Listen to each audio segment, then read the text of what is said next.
Good morning. Myself is Lokesh Kumar Soni and from this side of KD College, I welcome you all my dear students.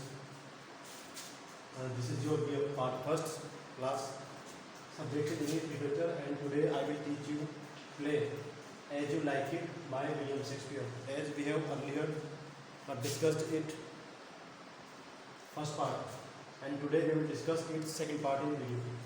Second part इसका हम आज discuss करेंगे। एक video पहले मैं आपके साथ डिस्कस कर चुका हूँ, ठीक है। इसमें हल्का सा मैं आपको थोड़ा सा पहले का रिवाइज कर दूँगा। उसमें सीनियर कैरेक्टर थे इसमें सर रोलैंड बॉयज़, जो कि नोवेल की स्टार्टिंग में ही उनको जो है ऑलरेडी डेड बताया है, मतलब लिविंग कैरेक्टर उनको नहीं बताया गया है। जब स्टार्ट होता है उससे पहले उनकी डेथ हो चुकी होती है। जिनके 3 बेटे होते हैं, Oliver, Orlando, Oliver eldest son, Oliver youngest and Jaques is middle. Oliver जो है इसमें एक एज ए विलेन आप इसको कह सकते हैं, जो कि अपने पिताजी के द्वारा दी गई रिस्पॉन्सिबिलिटी किस चीज़ के लिए, अपने छोटे भाई की केयर टेकिंग के लिए, उससे वो बिल्कुल साइड होता है। कहने का मतलब केयर टेकिंग भी नहीं करता है, उसको अच्छी एजुकेशन भी नहीं देता है और रहने के लिए अच्छी जगह भी नहीं देता है उसको। और दूसरा है इसका यंगेस्ट सन, इसका नाम है ऑरलैंडो, जिसकी जिम्मेदारी की ओलिवर को दी गई है। वो इसका हीरो है इस नोवेल में, इस प्ले में वो हीरो है। Dashing looking young man, energetic, okay. और मिडिल जो बेटा है, बीच वाला मंझला बेटा, उसका नाम है जैक्स, ठीक है। जैक्स के नाम सुन करके कंफ्यूज नहीं हो, एक लॉर्ड भी है जैक्स के नाम से, लेकिन ये जैक्स है सर रोलैंड बॉयज़ का बीच वाला बेटा, ठीक है। इनके बारे में मैं बेसिक इंट्रोडक्शन आपको दे चुका था। उसके बाद नेक्स्ट 2 कैरेक्टर्स थे रोजालिंड एंड सीलिया, और थे duke senior and duke Frederick. Duke senior कौन थे? Real responsible person for the heir, उत्तराधिकार के लिए सबसे उचित व्यक्ति थे ड्यूक सीनियर, क्योंकि ये बड़े भाई थे जिनको कि इनके छोटे भाई ड्यूक फ्रेडरिक के द्वारा एक्साइल किया गया था, वनवास दिया गया था इनको, ठीक है। जंगल में निकाल दिया गया था, तो देश निकाला दे दिया गया था इनको, और देश निकाला देने वाले छोटे भाई का नाम था ड्यूक फ्रेडरिक, ठीक। ड्यूक सीनियर की बेटी थी रोजालिंड, ड्यूक फ्रेडरिक की बेटी थी सीलिया, ठीक है। दोनों जब जंगल में जाती हैं तो अपना डिस्गाइज्ड नेम साथ में लेकर जाती है, जिसमें रोजालिंड तो लड़के का वेश धारण करती है, ठीक है। डिस्गाइज्ड फॉर्म किसका होता है? लड़के का, क्योंकि पर्सनैलिटी से physically she was tall and strong, तो लंबी थी और स्ट्रॉन्ग थी, इसलिए अपना नाम लिया उसने गैनीमेड। और जो छोटी बहन थी सीलिया, उसने अपना नाम लिया एलिना, जो कि हाइट में भी कम थी, फाइट में भी कम थी और फिजिकली भी वो कमज़ोर थी, तो उसने अपना रूप लिया सीलिया का, ठीक है। और अगर इनकी मेंटली अगर इनके स्ट्रक्चर की बात करें तो गैनीमेड शार्प माइंडेड थी, स्ट्रॉन्ग विल्ड थी, और सीलिया थोड़ी कवाड़ टाइप की लड़की थी, दब्बू टाइप की जिसको आप कह सकते हैं, ठीक है। इसके बाद इतना हम पहले कर चुके थे, अब आगे देखते हैं। आपका एज यू लाइक इट पर एक वीडियो में आपको पहले बना चुका, आज है आपका सेकंड वीडियो। फर्स्ट वीडियो था आपका इससे पहले वाला इस डेट को। नेक्स्ट 27 कैरेक्टर इसके अंदर हैं, और नेक्स्ट कैरेक्टर जिसके बारे में आज हम डिस्कस करेंगे वो है जैकस। एक जैकस तो पहले था जो कि सर रोलैंड बॉयज़ का बीच वाला बेटा था। ये जैकस है दूसरा, जो कि एक लॉर्ड है, सामंत है, किसका? Of Duke senior, Duke senior का। ड्यूक सीनियर वही है जो कि रियल रिस्पॉन्सिबल पर्सन थे किसके लिए? एयर बनने के लिए, अंपायर के लिए, ठीक है। ड्यूक सीनियर का एक लॉर्ड था जो कि जब वे महल में थे तब भी उनके साथ था, पहले भी उनके साथ था, और जब उनको एक्साइट किया गया है जंगल में रह रहे हैं तब भी उनके साथ है, ठीक है। लेकिन एट लास्ट वो उनके साथ नहीं रहता है, ठीक है। किस टाइप का पर्सन है? होपलेस है, ठीक है। मेलेंकलिक पर्सन है, सैड है, डीप टॉक ओनली एडवाइस, कहने का मतलब निराश है, बुझा बुझा सा रहता है, बिल्कुल एकदम बड़ी गहरी गहरी की बातें करता है, एवरी टाइम डिप्रेशन में रहता है, खुद डिप्रेशन में सामने वाले को डिप्रेशन में कर दे, खुद टेंशन में सामने वाले को टेंशन में दे दे, खुद चैन से नहीं जिए सामने वाले को नहीं जीने दे, ठीक है। खुद दुखी सामने वाले को दुखी कर दे, इस तरीके का थोड़ा सा डूबा हुआ इंसान था, कहने का मतलब, ठीक है। और ये ज्ञान देने में माहिर था, कहने का मतलब केवल सलाह देता था, मांगे या बिना मांगे, चाहे सामने वाले को जरूरत हो या नहीं हो, सलाह देने का इसका काम सबसे पहले होता था, लेकिन एक्टिव कभी नहीं होता था। कहने का मतलब केवल सलाह देता था, काम को खुद नहीं करता था। ठीक है, जैसे बात हम आपको कह सकते हैं कि मैं मंत्र पढ़ूँ, तू दे मामी प्यार, सांप काटे तो तेरे को काटे, मैं बचा रहूँ आराम से। ठीक, आगे और लास्ट तक ये जो है साथ इसका नहीं दे पाता, क्योंकि शुरुआत में था, मिड में है, लेकिन जब इसको इंफॉर्मेशन मिलती है कि अब ड्यूक सीनियर महल की ओर जाने वाले हैं, तो ये लास्ट में मना कर देता है कि भैया मैं तो साहब महाराज जंगल में ही रहूँगा, अब आपके साथ महल नहीं जाऊँगा, यहाँ जंगल में रह के यही मंगल करूँगा, बात खत्म, मैं आपके साथ नहीं जाऊँगा। I will not go to palace with you, मैं आपके साथ महल में नहीं जाऊँगा। ठीक है, और फाइनली डिसाइड कर लेता है कहाँ पे, जंगल में रहने का। जंगल में क्या नाम है, फॉरेस्ट ऑफ आर्डन, आर्डन का जंगल। नेक्स्ट इसमें कैरेक्टर है एमियंस, लास्ट में एस आ रहा है, नाम से लग रहा होगा प्लूरल है, बहुत सारे कैरेक्टर्स हैं, लेकिन रियलिटी ये है कि ये सिंगल कैरेक्टर है, एक ही व्यक्ति है, नाम है एमियंस। और ये भी एक लॉर्ड है, किसका, ड्यूक सीनियर का ही। जेकस भी ड्यूक सीनियर का लॉर्ड था और एमियंस भी ड्यूक सीनियर का लॉर्ड है, लेकिन डिफरेंस दोनों में ये है कि जेकस काफ़ी जो भुजा भुजा से रहने वाला इंसान है, और एमियंस एवरी टाइम मस्ती में रहने वाला जीव है, मस्त रहने वाला है, हैप्पी है, जोकिंग पर्सन है, जोवियल है। और अलग इसकी पहचान ये एक म्यूजिशियन भी है, जो कि बीच बीच में गाने भी गाता रहता है। ठीक है, और कैरेक्टर में अगर हम बात करें तो जेकस का बिल्कुल अपोजिट है एकदम। ठीक है, प्रैक्टिकल पर्सन है, वो जो है केवल एडवाइस देता था, खुद कुछ नहीं करता था, और ये प्रैक्टिकल है। ठीक है, नेक्स्ट कैरेक्टर है ला व्यू, पूरा नाम इसका मॉन्जोर ला व्यू। ये एक कोर्डियर है, दरबारी है, किसका, ड्यूक सीनियर, नहीं ड्यूक फ्रेडरिक, ये ड्यूक फ्रेडरिक का एक दरबारी है। ठीक है, और छोटा भाई जो था इनका, ड्यूक सीनियर का छोटा भाई था ड्यूक फ्रेडरिक, के कोर्डियर है, दरबारी है, और इनका कोई खास रोल इसमें नहीं है। इनका सिर्फ इतना सा रोल इस प्ले में है कि एक तो ये जो रेसलिंग मैच हो रहा होता है किस किस के बीच, चार्ल्स और ऑरलैंडो के बीच। चार्ल्स कौन है, एक प्रोफेशनल रेसलर है, ठीक है, फिजिकली काफ़ी स्ट्रॉन्ग है, और एक है ऑरलैंडो कौन है, सर रोलेंडी बोइस का यंगेस्ट सन, और इन फ्यूचर रोजलिंड का होने वाला लवर। ठीक है, इन दोनों के बीच में फाइट होने की डिक्लेरेशन होती है, घोषणा होती है, और इसकी सूचना ला व्यू जाकर देता है किसको, रोजालिंड को और सीलिया को। रोजालिंड और सीलिया कौन है, ड्यूक सीनियर की बेटियां, जो कि बाद में जाके नाम चेंज कर लेती है। रोजालिंड नाम लेती है गेनिमेड, एंड सीलिया नाम लेती है एलिना। ठीक है, आगे पहचान के लिए आपको बता दूं मैं कि रोजालिंड और ऑरलैंडो,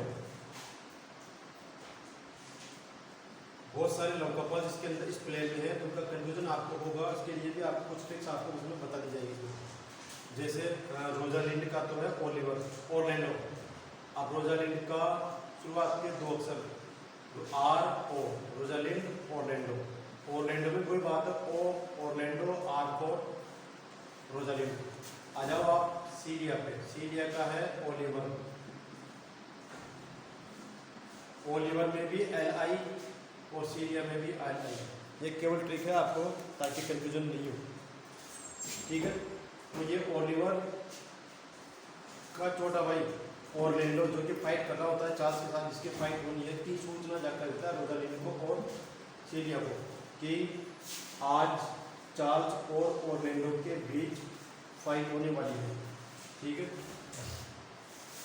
और इसका दूसरा रोल जो है वो रोजालिंड की एक्चुअल आइडेंटिटी जाकर बताता है ऑरलैंडो को, और जाकर कहता है कि भैया तू जिसके पीछे जो तुझे डेली आके लव लेसन देता है, जो तुझे डेली आके सिखाता है कि हाउ टू लव, प्रेम कैसे करना चाहिए, लव कैसे करना चाहिए, किसी लड़की के साथ कैसे इजाज़ करना चाहिए, कैसे ट्रीट करना चाहिए, ठीक है, कैसे उसके साथ डेट करना चाहिए, वो सब कुछ कैसे शायरी लिखनी चाहिए, कैसे उसके साथ टाइम स्पेंड करना किया जाना चाहिए, वो जो तुझे टीचर बन के तुझे डेली सिखाता है, जो लड़का तुझे डेली तेरा लव गुरु बन के तुझे ज्ञान देता है लविंग के बारे में, वो और कोई नहीं, ये वही है जिसके पीछे तू इतना पागल है।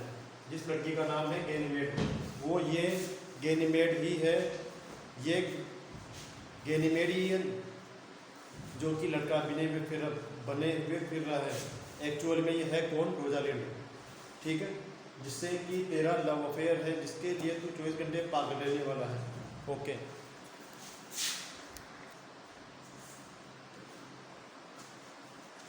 नेक्स्ट अगर मैं आपसे बात करूं तो नेक्स्ट कैरेक्टर है आपका एडम, ठीक है। एडम ये कौन है? ये loyal servant of Orlando, Orlando का स्वामी भक्त नौकर है, ठीक है। मतलब कभी भी उसके खिलाफ रिवोल्ट नहीं करता है, वो जैसा करता है बिल्कुल वैसा ही एग्जैक्टली उसको फॉलो करता है, ठीक है। तो आप इसको स्वामी भक्त, इसका नौकर इसको कह सकते हैं एडम को। और जब ऑरलैंडो पर कभी भी फाइनेंशियल प्रॉब्लम आती है, या जैसे उसको बेनिश किया गया था, या जब भी कहने का मतलब फाइनेंशियल प्रॉब्लम इस ऑरलैंडो ने फील की, तो एज ए डोनेटर, एक भामाशाह की तरह इसकी फाइनेंशियल हेल्प भी एडम ने की थी। इसकी ऑरलैंडो की मतलब वित्तीय सहायता की थी एक भामाशाह बनकर, किसकी? अपने स्वामी की, किसकी? ऑरलैंडो की। किसने? एडम ने, ठीक है।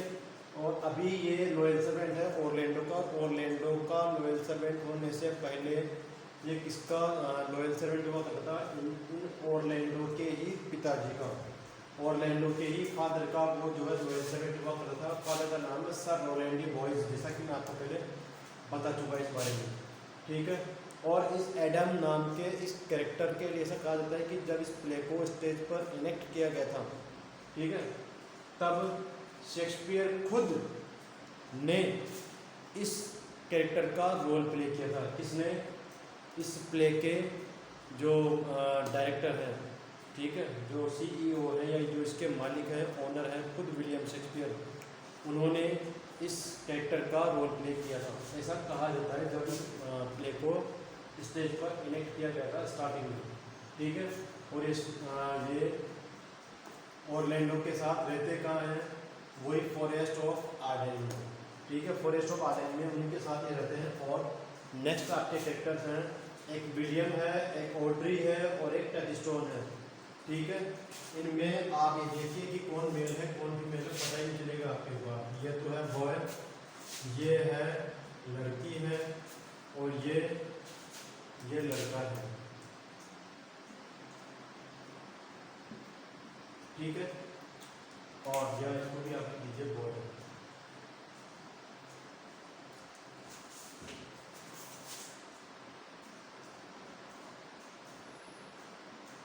ठीक। अब इन तीनों में चक्कर क्या है कि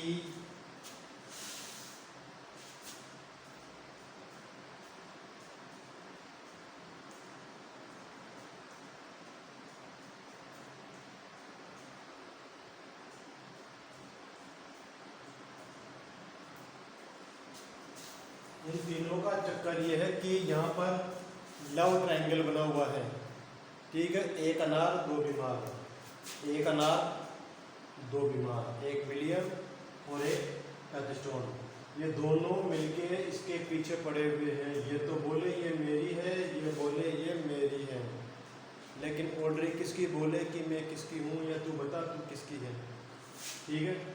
लेकिन इसमें होता यह है कि जब आप इनके अगर पर्सनली कैरेक्टर की अगर बात करें तो विलियम एक सीधा साधा गांव का लड़का है, सिंपल कंट्री बॉय, सीधा साधा गांव का लड़का। कंट्री का मतलब देश भी होता है, और लिटरेचर की लैंग्वेज में अगर हम बात करें तो कंट्री का मतलब गांव भी होता है, ठीक है। कंट्री साइड भी गांव के लिए आता है, कंट्री भी गांव के लिए आता है। तो सिंपल कंट्री बॉय है, सीधा साधा गांव का छोरा है, बिल्कुल कोई ज़्यादा उतार चढ़ाव नहीं है, कोई खास, ठीक है। अगली आ जाओ आप ऑड्रे।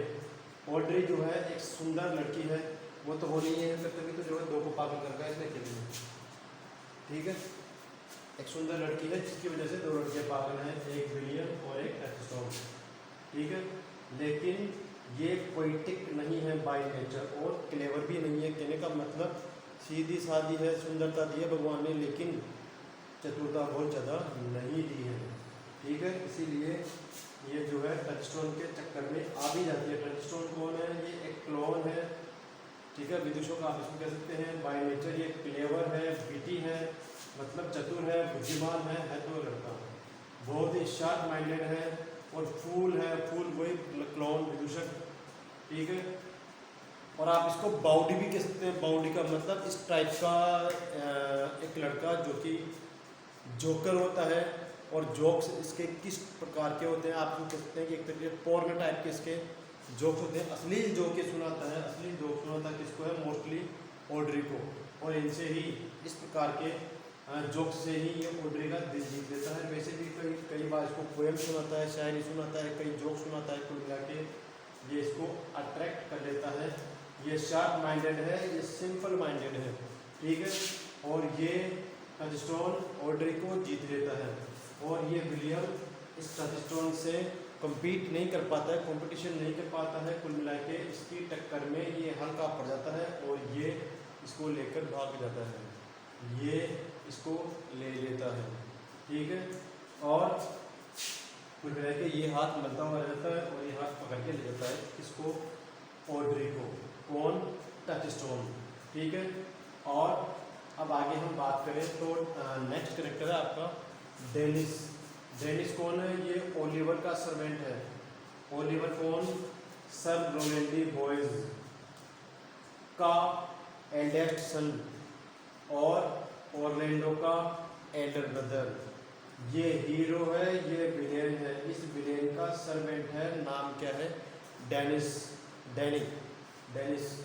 ठीक है, आगे नेक्स्ट कैरेक्टर है आपके सर ओलिवर मार्टेस्ट। ठीक है, सर ओलिवर मार्टेस्ट ये कौन है? ये एक कंट्री क्यूरेट है।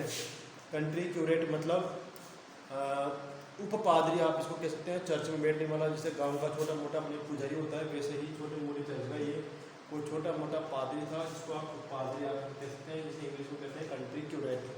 और इस कंट्री क्यूरेट नाम सर ओलिवर मार्टेस्ट, इन्होंने ही टचस्टोन और ऑड्री की शादी करवाई थी। ठीक है, वो आप इसको देसी अपने लैंग्वेज में ले सकते हैं। इसको फेरे किसने डलवाया? हालांकि क्रिश्चियन माइथोलॉजी में फेरे नहीं डलते, लेकिन कुल मिला के जो भी उनकी प्रोसेस होती है, कुल मिला के शादी करवाने का काम किसने किया? टचस्टोन और ऑड्री की कंट्री क्यूरेट, नाम था सर ओलिवर मार्टेस्ट। इसके बाद नेक्स्ट कैरेक्टर हम और आगे डिस्कस करते हैं। देखिए नेक्स्ट इसमें कैरेक्टर है, एक है कोरिन, एक सिल्वियस है, एक फेबी है। अब यहाँ भी बड़ा कॉम्प्लिकेटेड मैटर इनमें उलझा हुआ है, वो देखिए कैसे। कोरिन और सिल्वियस दोनों फ्रेंड्स हैं, दोनों लड़के हैं। ठीक है, और सॉरी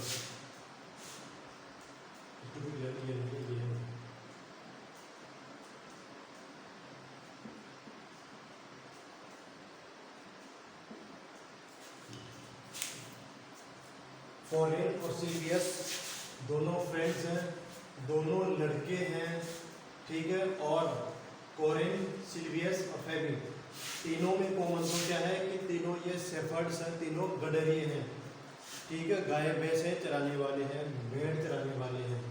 और कोरिन और सिल्वियस दोनों लड़के हैं, दोनों फ्रेंड्स हैं। ठीक है, और ये नहीं, लेकिन ये सिल्वियस नाम का जो लड़का है वो फेबी से लव करता है। ठीक है, और ये किसी भी प्रकार के लोग में विश्वास नहीं करता है, और इसलिए इसको सिखाता रहता है कि क्या गलत है, क्या सही है, लव में क्या करना है, क्या नहीं करना है। सो एंड सो बातें जितनी भी है, कुल मिला के ये कोरिन हमेशा इसके पीछे पड़ा रहता है कि तू ऐसे कर, ऐसे कर, ऐसे कर, और अब ऐसे कर, अब इसके बाद ये करना, मतलब ये इसके पीछे पड़ा रहता है। ठीक है, ये लो। और ये सिल्वियस जो है ये इसके पीछे पड़ा रहता है। ये कौन है? ये एक इस लड़की है फेबी नाम की, जो कि बहुत ज़्यादा स्मार्ट भी नहीं है, लेकिन आप इसको नेचर से तो मैं कहूँगा कि एक तरीके से मूर्ख ही थी, क्योंकि एक लड़का सिल्वियस जो कि कुछ स्मार्ट था और इसको जो है लव करता है, ठीक है, और बिल्कुल कौन सा वाला पैशनेट लव, भावना से जुड़ा हुआ प्रेम, ट्रू लव जिसको आप कहते हैं, जो मैं call it true love. And he expresses many times, he shows that he loves her very much. वह उसको एक्सप्रेस भी करता है, मतलब लव करता भी है और उसको बेबी के सामने जाके एक्सप्रेस भी करता है, इजहार करता है, प्रपोज करता है उसको जाके, ठीक है। लेकिन ये ऐसी है कि इसको कोई रिस्पॉन्स नहीं देती है, ना तो हाँ में रखती है ना ही ना में रखती है, ना तो इसको यस में रिप्लाई करती है ना में रिप्लाई करती है। कहने का मतलब को लटका के रखती है बीच में, हाँ में भी नहीं और ना में भी नहीं। बेटा राम लाल करके घूमता रहे मेरे पीछे घूम, ना हाँ में जवाब दे ना में दे, तो हम कहते हैं कि ये स्टोरी का कोई एंड नहीं है। This story goes nowhere, because ये पीछे पड़ा हुआ है इसके, ये पीछे पड़ा हुआ है इसके, और ये इसको कोई रिस्पॉन्स नहीं देती है, ठीक है। ये यहाँ से ये लव पैशनेटली एक्सप्रेसेस ऑल्सो, ठीक है, एक्सप्रेस भी करता है, बट नो रिस्पॉन्स, कोई रिस्पॉन्स नहीं मिलता है, इसलिए ये स्टोरी कहीं भी नहीं जाती है। कहने का मतलब इसका कोई एंड नहीं हो पाता है। एंड नहीं होने के पीछे रीजन क्या था, ये इसको हाँ में या ना में जवाब क्यों नहीं दे पा रही थी। कारण क्या है कि ये लड़की थी, ये लड़का था, ये पीछे पड़ा हुआ है इसके, लेकिन चक्कर इसमें यह है कि ये मूर्ख लड़की फेबे, ये मूर्ख लड़की फेबे गैनीमेड के पीछे पड़ी हुई है। गैनीमेड को ये लड़का समझ रही है, ठीक है, और ये इसी के पीछे पड़ी रहती है हमेशा, इसी के लिए फीलिंग्स है, पैशनेट लव है, सब कुछ इसी के लिए है। समझती क्या है इसको, लड़का, एक्चुअल में है क्या, लड़की। डिस्गाइज्ड फॉर्म में नाम क्या है, गैनीमेड, एक्चुअल नेम क्या है, रोजालिंड। डिस्गाइज्ड फॉर्म में क्या है, लड़का, एक्चुअल में क्या है, लड़की। तो लड़की लड़की से प्यार कर रही है, मतलब सब कुछ गोलमाल है। कुल मिला के ये इसकी नहीं हो पाती है क्योंकि ये किसी और से है। ये कोरिन सिल्वियस के पीछे समझाने के लिए, सिल्वियस फेबी के पीछे लव करने के लिए, और फेबी गैनीमेड के पीछे लव करने के लिए। ये इससे लव करता है लेकिन ये इसको रिस्पॉन्स नहीं देती है। ये इससे लव करती है लेकिन ये रिस्पॉन्स नहीं देती है, क्योंकि ये गैनीमेड भी किसी के पीछे पड़ी हुई है। नाम क्या है, ऑरलैंडो। कहने का मतलब कहानी काफ़ी एक दूसरे में उलझी हुई है तकड़ी वाली, तो थोड़ा सा क्लियर कर लीजिए आप इस बात को। कोरिन लड़का है, शेफर्ड है, लव अफेयर्स वगैरह में विश्वास नहीं करता है, उसकी कोई है भी नहीं जिसको ये पाल हो। कहने का मतलब है गर्लफ्रेंड, ठीक है। और ये सिल्वियस जो इसका फ्रेंड है इसको समझाता रहता है। ये फेबी के पीछे पड़ा हुआ है, फेबी गैनीमेड के पीछे पड़ी हुई है जो कि लड़का है डिस्गाइज्ड फॉर्म में, एक्चुअल में क्या है, लड़की। और ये गैनीमेड जो है किसी और से लव करती है जिसका नाम है ऑरलैंडो, मतलब ये ऑरलैंडो के पीछे पड़ी हुई है, ठीक है। कुल मिला के ये कहानी एंड देती है, चक्कर खत्म देती है, ठीक है। लेकिन ये जीत जाती है, ये जीत जाता है, बाकी तीनों उड़ जाते हैं। आगे कोरिन का एक और रोल इसके अंदर है कि ये सीरिया, यही कोरिन सीरिया और रोजालिंड की मदद करता है भेड़ें खरीदने में और घर खरीदने में। कहाँ, इन फॉरेस्ट ऑफ आर्डन। जब ये दोनों भी, इसको तो बेनिशमेंट किया गया था, मतलब जन्मदेश निकाला दिया गया था, लेकिन क्योंकि दोनों खासी फ्रेंड थी तो ये भी इसी के साथ डिस्गाइज्ड फॉर्म में अपना रूप बदल के, भेष बदल के और जंगल में चली गई थी। जंगल में जाते ही इनको जो है कुछ व्यवस्थाएं जुटाने में मदद की, जैसे भेड़ खरीदने में, घर खरीदने में मदद की। किसने मदद की थी, कोरिन ने। एक रोल तो इसका ये है, एक रोल यहाँ था, ठीक है। इसके दो ही रोल है इसके अंदर। अगला है आपका हाइमन। हाइमन कौन है, गॉड ऑफ मैरिज, ये विवाह के, शादी के देवता हैं, ठीक है। और लास्ट में जो शादियाँ होती है किस किस के बीच, ऑरलैंडो रोजालिंड, ठीक है, सीरिया और ओलिवर और टचस्टोन पोल्ट्री, ठीक है। इनके बीच में जो शादियाँ होती है वो शादियाँ, अच्छा एक और था इसमें कैरेक्टर टेंशन हो गया है, ठीक है। कुल मिला के जो कलेक्टिव मैरिज होती है लास्ट में जा कर के वो कलेक्टिव मैरिज कौन करवाता है, ये हाइमन, ठीक है। ये लास्ट में कलेक्टिव मैरिज करवाते हैं। और सामूहिक जो शादियाँ होती है, सम्मेलन तो अक्सर नहीं कह सकते, सम्मेलन बहुत सारी शादियाँ होती है, लेकिन आप इसको ले सकते हैं कि 3-4 जोड़ों की इसमें शादी हुई थी, उसमें अध्यक्षता कौन करता है, लीडरशिप कौन करता है, हाइमन। और फिर एक और इसकी करेक्टर है, माइनर करेक्टर है, कोई खास इसका रोल नहीं है, इसका नाम है स्पीरिया। स्पीरिया जो है ये सीरिया की जेंटल वुमन है। सीरिया कौन है, रोजालिनी की कजन सिस्टर और ड्यूक फ्रेडरिक की बेटी। इस प्रकार से ये आपके कैरेक्टर्स थे जिनका ब्रीफ इंट्रोडक्शन या डिटेल इंट्रोडक्शन जो भी आप माने, इनका जो है जनरल इंट्रोडक्शन आपको मिल चुका है। अब इसके बाद हम स्टोरी को डिस्कस करेंगे। कैरेक्टर्स के बारे में जहाँ तक मैं मानता हूँ मेरी तरफ से पूरी कोशिश की गई है और आशा करता हूँ आपको भी समझ में आया होगा। और आपको एक वीडियो एक बार समझ आता है तो ठीक है, आपको 2 बार देखिए, 3 बार देखिए, मैं गारंटी देता हूँ आपको बहुत अच्छे से समझ में आएगा, ठीक है। और तब तक के लिए थैंक यू, बाय बाय।